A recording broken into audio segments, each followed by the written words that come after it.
beaucoup de choses qui ont été dites aujourd'hui, ça prend, mais on est au moment désormais en aménagement du territoire. Fait que ça va me permettre là, de donner le mot, le dernier mot, qui est en fait un peu la conclusion. Donc, notre chargé de conclusion, je te présenterai d'abord ainsi, Jeanne Robin, que je présente rapidement, puis je m'excuse d'avoir dépassé un petit peu le temps.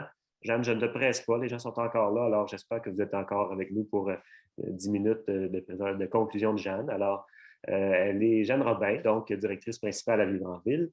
Elle est titulaire d'une maîtrise en aménagement de l'Université Laval et a rejoint Vivre en Ville en 2008. Elle se spécialise dans le développement urbain durable, domaine dans lequel elle a mené plusieurs projets de sensibilisation et coordonné la rédaction de nombreux guides de bonnes pratiques, également conférencière et formatrice.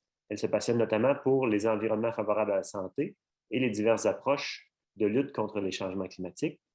Et je termine en disant qu'elle est chargée de cours à l'École supérieure d'aménagement du territoire, et de développement régional, voilà, de l'Université Laval. Jeanne, quelle est ta conclusion de cette discussion?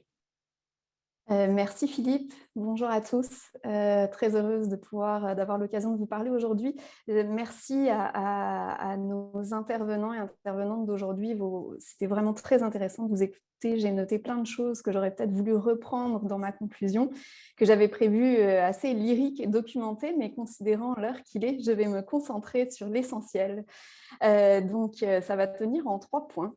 Le premier, c'est que tout ce que nous disons aujourd'hui, tout ce que nous avons entendu au cours des tournées Parlons Territoire, c'est maintenant largement reconnu officiellement au Québec, puisque le document de consultation qui a été rendu public le 14 juin reprend un certain nombre de besoins qui ont été évoqués aujourd'hui en matière d'équité, en matière de protection des territoires agricoles, qui ce document de consultation-là, qui est quand même assez touffu, une 50aine de pages, il fait le constat que les pratiques passées en aménagement du territoire et en urbanisme ont produit des milieux de vie qui ne répondent pas aux besoins actuels et qui répondront encore moins aux besoins futurs. Je parle évidemment de la question du vieillissement de la population, la question de la lutte, de l'adaptation au changement climatique, de la protection de la biodiversité, tous les défis, toutes les urgences auxquelles on doit faire face. Donc, on a maintenant tous ces constats-là qu'on faisait chacun dans notre pratique, chacun dans nos collectivités, que ce soit en tant que citoyen, en tant que professionnel, en tant qu'élu,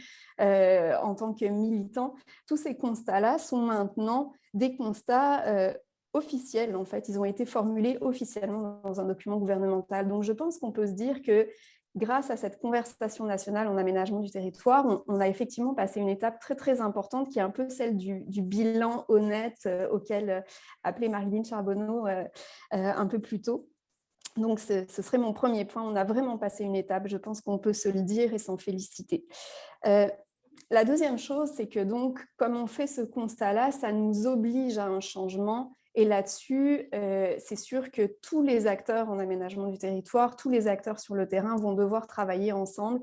Et ça, c'est le gros défi de la stratégie nationale d'urbanisme et d'aménagement des territoires, d'arriver à quelque chose à la fois d'ambitieux, de lucide et d'efficace. Je voudrais citer mon directeur général, le directeur général de Vivre en Ville, Christian Savard, qui disait récemment que dans le changement, le plus difficile, ce n'est pas d'adopter des nouvelles pratiques, c'est de renoncer aux mauvaises pratiques antérieures. Et c'est souvent ce qui est difficile dans nos milieux de vie, parce qu'on est prêt à rajouter des trottoirs, rajouter des pistes cyclables, travailler pour qu'on... Mais cesser ce qui a produit les difficultés auxquelles on fait face maintenant, c'est le plus difficile et c'est ce à quoi il va falloir qu'on s'attelle vraiment maintenant.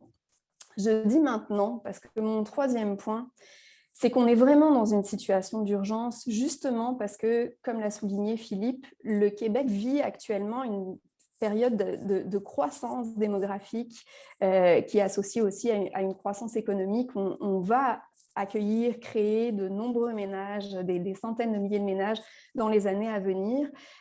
Et tout ce développement-là, c'est vraiment une occasion de changer la façon de faire les choses, de reconstruire les villes sur elles-mêmes, de revitaliser les noyaux villageois. On a énormément d'opportunités et il faut les saisir maintenant. Et c'est pour ça que la stratégie qui devrait être adoptée par le gouvernement à l'intérieur de la prochaine année, elle ne pourra pas se contenter d'ouvrir des chantiers de travail, de poser des constats et de dire on doit travailler sur la fiscalité, on doit travailler sur l'optimisation du territoire. Il faut impérativement arriver avec des leviers qui vont être en action tout de suite. Parce que si on ouvre des chantiers et qu'on se dit que l'objectif premier, c'est de passer 3 ans à se doter des outils dont on a besoin pour mieux aménager le territoire, on est en train de manquer le bateau, vraiment. Parce que l'urgence est là et l'opportunité est là. Donc, je pense que le travail ne fait que commencer pour nous. Il va falloir bien aménager le territoire, bien aménager nos milieux de vie pour répondre à la fois aux attentes des ménages, aux besoins personnels et aussi aux enjeux collectifs. Vous avez été nombreux à en parler. Il faut que ça devienne un réflexe et qu'on réfléchisse aux conséquences de nos actes, de nos décisions, de nos investissements, de nos programmes gouvernementaux, de nos outils de planification, pas seulement à une courte échéance de quelques années, mais vraiment à une échéance de plusieurs décennies, puisque on construit le territoire vraiment pour les générations qui vont nous suivre.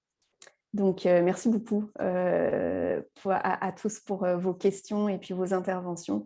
Et très heureuse de pouvoir travailler avec vous encore pour les décennies qui viennent.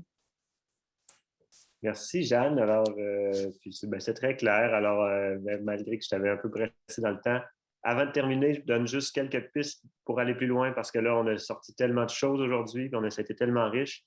2 sites web, celui du ministère des Affaires municipales, donc mamh.gouv.qc.ca pour les documents sur la consultation. La consultation elle-même qui est ouverte à tous, citoyens et organismes, c'est la consultation web, ouvre le 16 août jusqu'au 10 septembre. Ce sont les dates qui sont annoncées, donc à vos agendas. On vous écrira sans doute un courriel.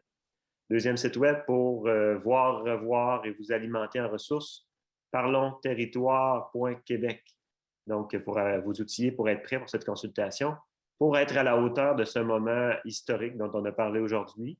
Alors, je conclus en disant merci beaucoup à toutes et à tous, aux conférenciers, aux conférencières qui étaient avec nous ce midi. Vraiment très riche, puis je suis très heureux là, de ce avec quoi on repart, la tête remplie de bonnes idées. Alors, passez tous un bon été et certainement donnez votre avis lors de la consultation publique. Merci, bon après-midi.